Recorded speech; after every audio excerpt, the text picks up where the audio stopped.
Welcome to our channel. In this session, we will discuss the concept of key management by using symmetric key distribution.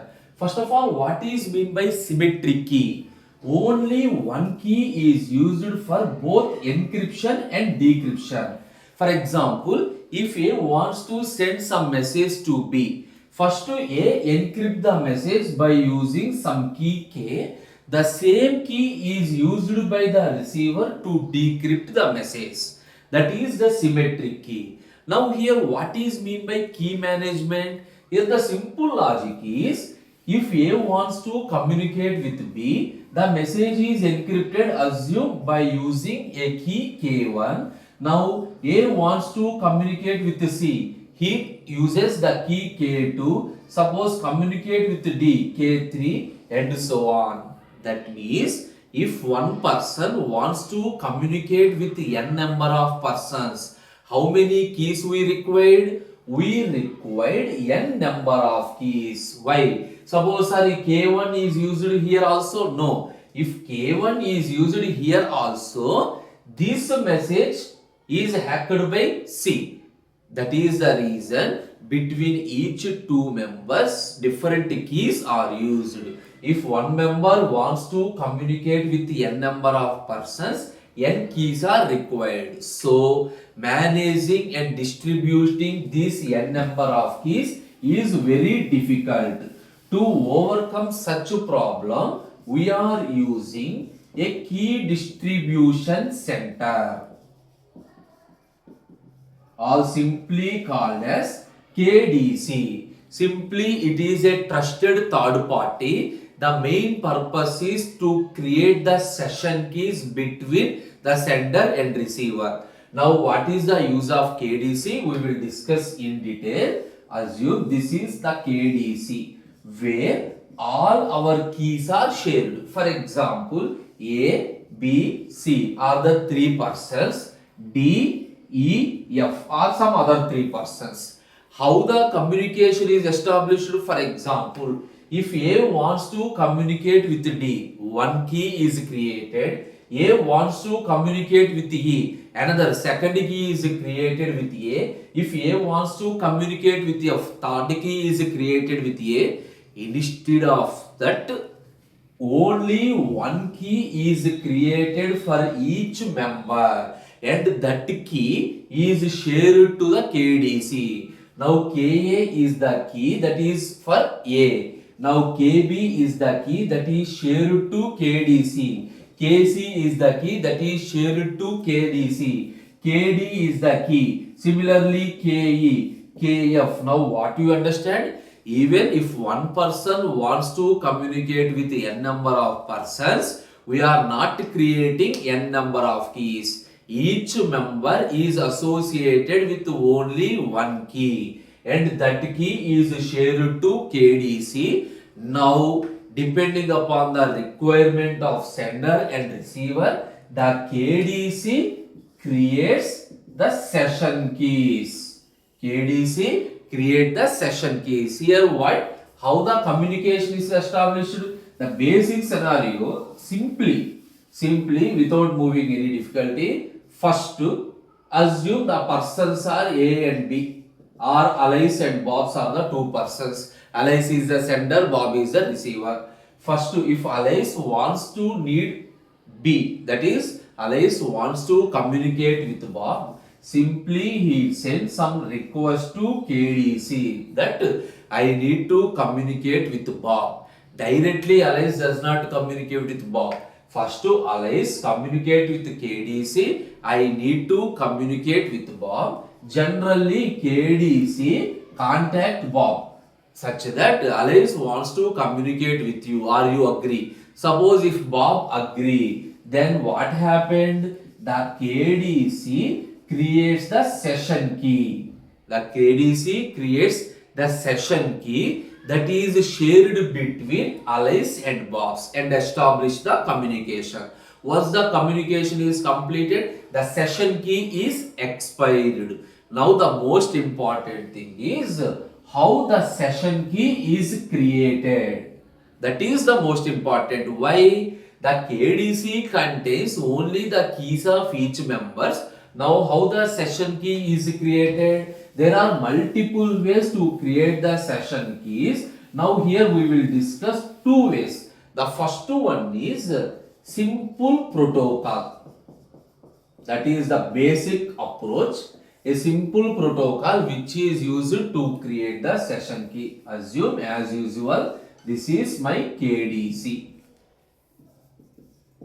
Alice is the sender. Assume Bob is the receiver. Alice is the sender. Bob is the receiver. The first step. If Alice wants to communicate with Bob. If Alice wants to communicate with Bob. The first step is Alice sends his identity like this. Alice, Bob. Okay. That is what is said. I am the sender. I want to communicate with Bob. For example, internally KDC communicates with Bob. If Bob agrees, simply the KDC creates a token. This is the most important thing. How a session key is created? The session key is created like this. Observe. Alice, Bob, some KAB. KAB in the sense session key between A and B. Assume KAB in the sense session key between A and B. This is the ticket. This ticket is encrypted by using KB. This ticket is encrypted by using KB. Along with the ticket, he sends this. This is encrypted with KA and this entire thing is transferred to Alice. If you understand carefully, it is very simple. Whenever Alice sends a request to KDC, I needs to communicate with Bob. If Bob agrees for the communication, now immediately KDC create the session key. How? By using the keys of KA. Now what is KA? KA is the secret key of Alice that is already with the KDC. KB is the secret key of Bob that is already with the KBDC. By using their secret keys, it creates one session key. Okay, that session key is termed as KAB. Now, this is called a ticket. Now, observe the ticket contains Alice, that is identity Alice, Bob, and the session key. That entire thing is encrypted by KB. Now, along with the ticket, he sends the session key. This entire message is encrypted with KA. Now, if Alice receives the message, he decrypts by using KA. Now, authentication is provided. Observe, if he is the original person, he has already KA.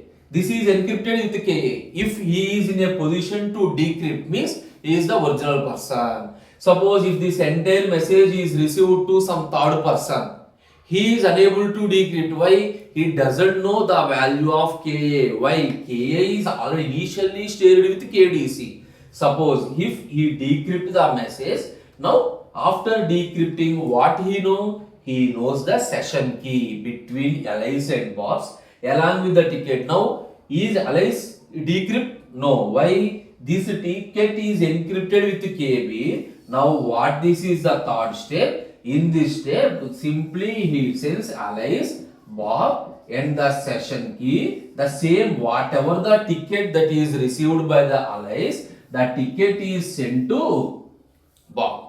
Now, if Bob is the original receiver, he already have KB. So, he decrypt the message. He already have KB. He decrypt the message by using the key and check the identity. Okay, Alice sends the message. B is my identity and KB is the session key that is used for communication between Alice and Bobs. In this way, a session key is created. This is the basic approach. What is the main problem? The main problem is replay attack. At step number 3, if he saves the message and later he can say there is a chance of replay attack that the receiver Bob receives lately. to overcome such replay attack, we are moving to another protocol.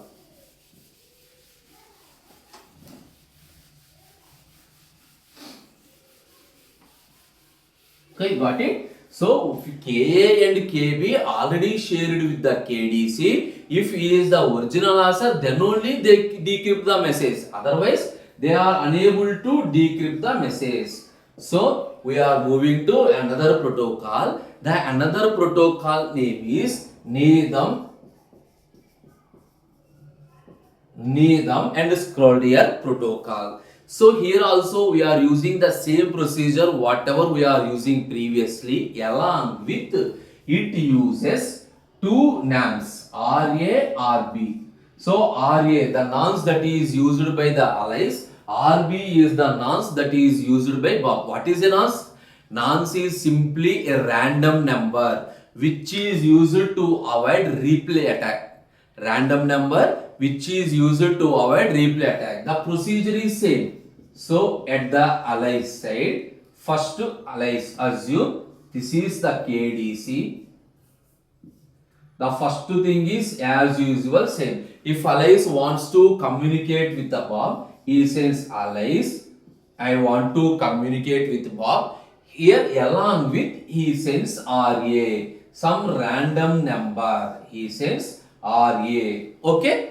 Now once the KDC receives this nonce, what is the previous example? After receiving, if Bob agrees, assume if Bob agrees for the communication, obviously it generates some ticket. So the ticket contains allies, Bob, session key. The ticket contains allies, Bob and the session key. Now this entire thing is decrypted by using KB, right or wrong? This is the ticket, that is what it contains. It contains allies, Bob, KAB. Or else even the Bob is also not at all required. Even though you written, that is not a problem. Along with what it contains. Here we are sending the nonce RA. Whatever the random number that we are received, the same random number is sent to this one. So RA, Bob. Along with as usual session key. This entire is de-encrypted by using KA. Previously also we are done the same thing. But here along with we are sending the RA.